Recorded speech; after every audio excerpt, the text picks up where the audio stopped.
के साथ खुदाम के बंदा को वेलकम करेंगे।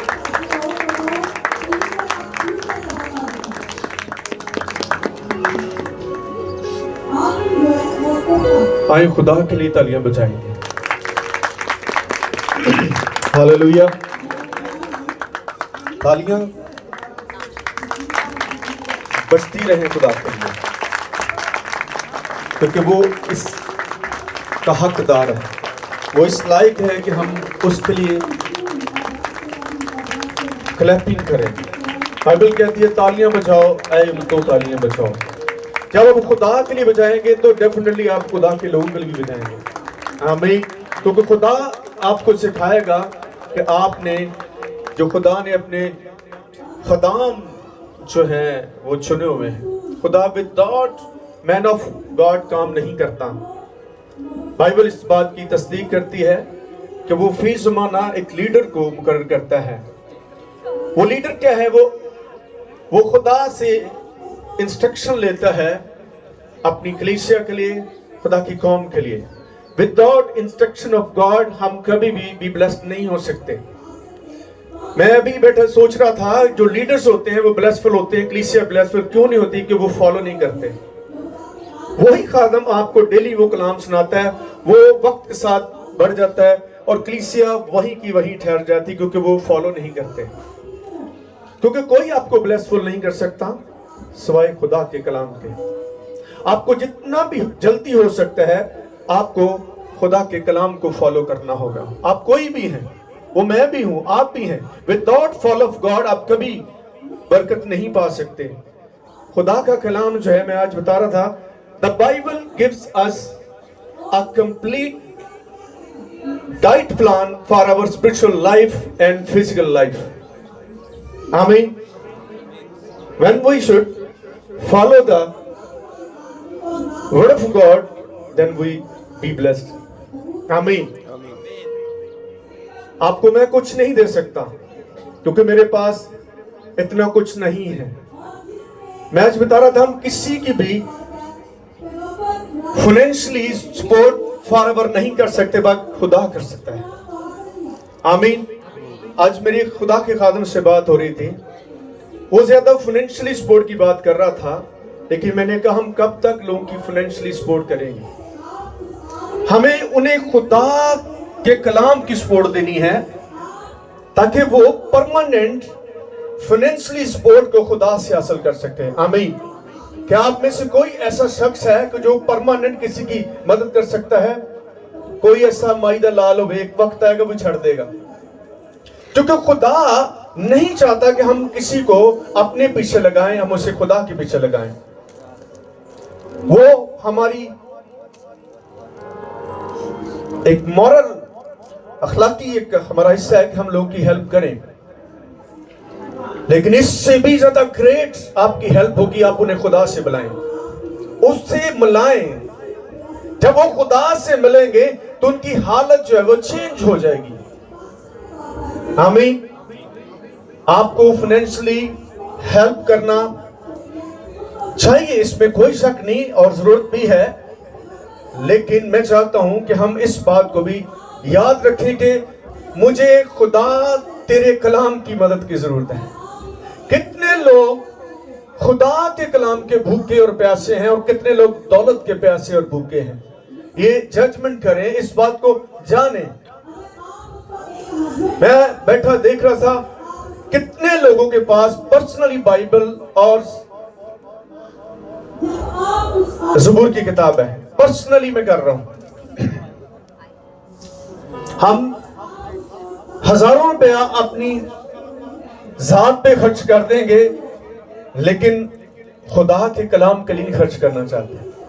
क्या ख्याल, कितना पैसा आप अपनी जूती कम से कम मैक्सिमम मेरा 3000-4000 से कोई कम जूती अच्छी वाली नहीं बनती।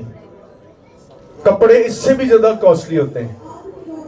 तो फिर आपको सबसे पहले इस साल का यह महीना गुजर रहा है, आज 21 तारीख हो गई है और 10 दिन बाकी हैं। आपने इस महीने में अपनी पर्सनल बाइबल को खरीदने के लिए अपने कपड़े बेचने पड़े, बेच दें।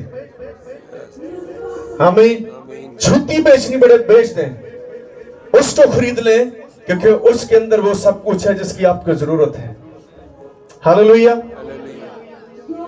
लोगों को आप क्या बताना चाहते हैं कि मेरे पास ज्यादा कपड़े हैं? मैं कहते बस जिसके पास खुदा का कलाम, उसके पास सब कुछ है। उसके पास एक चीज नहीं होगी, बल्कि सब कुछ होगा। आमीन। अगर आप सब कुछ लेना चाहते हैं तो फिर आपको पर्सनली बाइबल को लेना भी है, उसको पढ़ना भी है, उसके साथ दोस्ती भी करनी है। ये नहीं कि लेकर उसको रख देना है। आज तो खुदा का शुक्र है, बहुत सारे वसाइल हैं।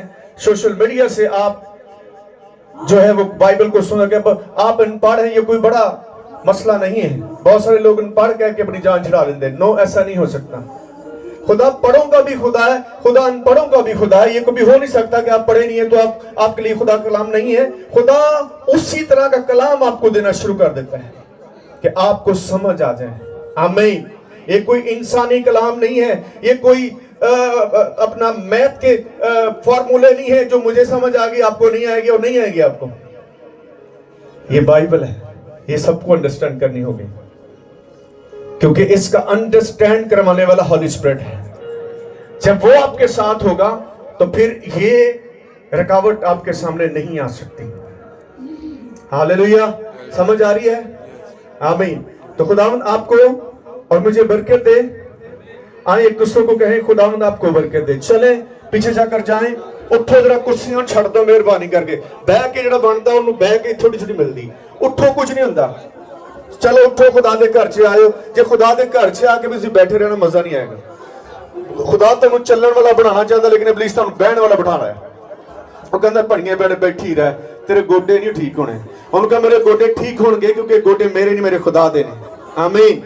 जिदों तुसी इन्हां घुटनियां नू खुदा दे घुटने बनाओगे, इस बदन नू खुदा दा बदन बनाओगे, तो बीमारियां तुहाडे ते गालिब नहीं आउणगियां।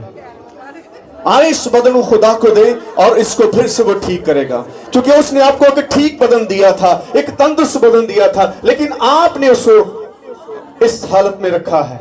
आए इस हालत को चेंज करने के लिए खुदा से मुलाकात कीजिएगा, क्योंकि खुदा आपको हील करना चाहता है। उसने कहा मैं इसलिए हूं ताकि तुम निजात पाओ और शिफा पाओ। आमीन। निजात और शिफा। हालेलुया। एक काम नहीं, दो काम। Glory to Jesus. Glory to Jesus. Glory to Jesus. Glory to Jesus. Thank you, brother. Hallelujah.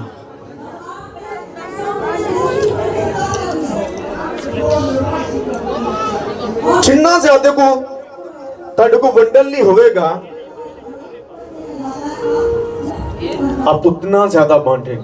जितना कम होगा आप उतना ही कम बांटेंगे, और खुदा आपको कम दर नहीं बल्कि ज्यादा बांटने वाला बनाना चाहता है। उसने कहा जो थोड़े में देनेदार उसको ज्यादा भी दिया जाएगा। आमीन। हालेलुया। सुहाए हम अपने ईमान का इकरार रसूलों का कीदा पढ़ते हुए करेंगे। मैं ईमान रखता हूं खुदा कादरे मुतलक बाप पर, जिसने आसमान और जमीन को पैदा किया, और उसके इकलौते बेटे हमारे खुदा यीशु मसीह पर, जो रूहुल कुदस की कुदरत से पेट में पड़ा, हमारी मरियम से पैदा हुआ, 35 पिलातुस की हुकूमत में दुख उठाया, मसलूब हुआ, मर गया और दफन हुआ, तीसरे दिन मुर्दों में से जी उठा, आसमान पर चढ़ गया और खुदा कादरे मुतलक बाप की दाहिनी तरफ बैठा है, जहां से वो जिंदों और मुर्दों की अदालत करने को आएगा। मैं ईमान रखता हूं रूहुल कुद्दस पर, पाक कुलिया कलीसिया पर, मुकद्दसों की रिफाकत, गुनाहों की मुआफी, जिस्म के जी उठने और हमेशा की जिंदगी पर। आमीन। तशरीफ रखें। Glory to Jesus. Praise the Lord. Thank you Jesus. आए खुदा की शुक्रगुजारी करें। कहें खुदा हम तेरी शुक्रगुजारी करते हैं तेरी हजूरी के लिए। सारे बोलें, ऊंची सारी बोलो ताकि इब्लीस को पता लग जाए कि तुसी कित्थे बैठे हो, क्योंकि वो सुनना चाहता तुहाडे मूंह तो। वो बोला है जिन्ना उच्चा बोलोगे ना ਉਹਦੇ ਕੰਨ ਖੁੱਲਦੇ ਆ, ਫਿਰ ਤੁਹਾਡੇ ਕੋਲ ਭੱਜ ਜਾਏਗਾ। ਆਮੀਨ। ਉਹਨੂੰ ਪਛਾਣਨ ਵਾਸਤੇ ਤੁਸੀਂ ਉੱਚੀ ਸਰੀ ਖੁਦਾ ਦਾ ਨਾਮ ਲਿਆ ਕਰੋ। ਆਮੀਨ।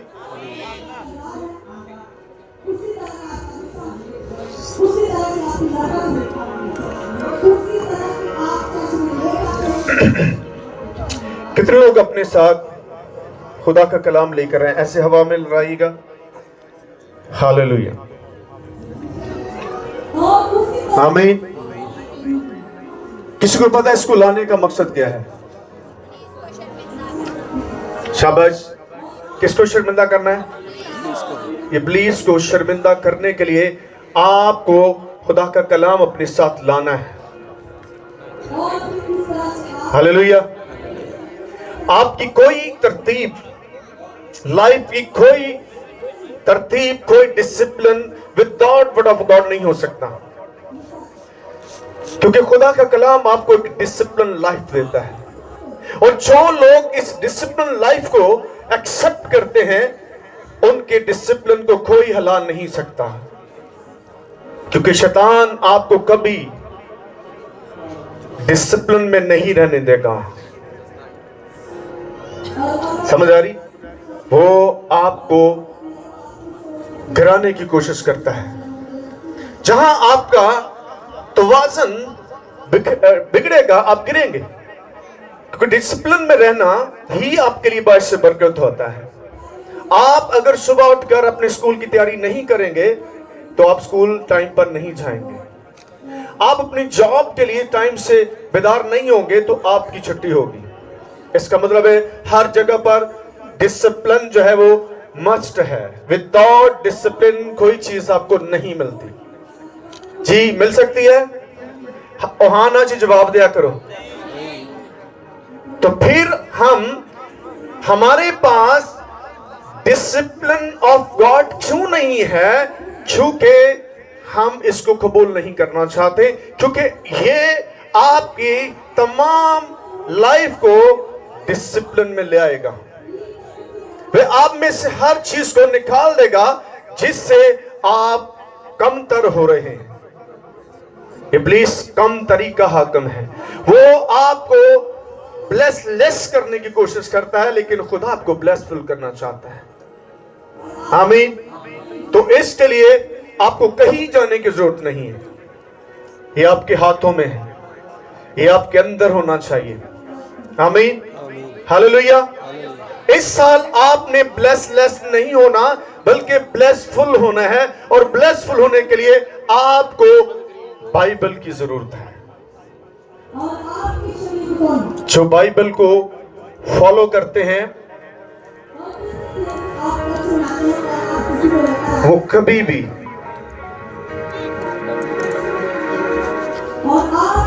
हारते नहीं है। ये जिताने के लिए आपको दी गई है। आमीन। बाइबल आपको फतहमंद बनाती है। आपको एक फतहमंद जिंदगी गुजारनी है, क्योंकि हमारा तल्लक जो है फतहमंद खुदा के साथ है। आमीन। किसके साथ है? तो फिर अगर हम फतहमंद नहीं है तो इसका मतलब है हम फतहमंद बाप की बात नहीं मानते। उसकी बातों में ही आपकी फतह है। हालेलुया। बोले हालेलुया। उसकी बातों में ही आपकी फतह है। उसकी बातों में हमारी फतह है। तो आज का मजमून होगा, खुदा भलाई करने वाले को कबूल करता है। खुदा भलाई कर, सब बोले खुदा भलाई करने वाले को भलाई करने वाले को कबूल करता है। अब अपने साथ वाले भाई को और बहन को कहें, खुदा कैसे लोगों को प्यार करता है? खुदा भलाई करने वाले को कबूल करता है। जी पक्की गल है। आज का हमारा जो टॉपिक है वो यही होगा, क्योंकि ये वे टॉपिक है जो आपको ब्लेस करेगा। इसके बगैर ना मैं ब्लेसफुल हो सकता हूं, ना आप हो सकते हैं, ना आपकी नस्लें हो सकती हैं, क्योंकि खुदा भलाई का खुदा है और वो हमसे भलाई करता है। वो हमसे ये तवक्को करता है कि हम दूसरों से भी भलाई करें। हालेलुया। कौन भलाई करता आपके साथ? खुदा करता है। और खुदा अगर आपको भी कहता है भलाई करनी है तो आप नहीं करते तो आप उसकी भलाई के हकदार नहीं हो सकते। आज का कलाम हमें यह बताएगा किस तरह से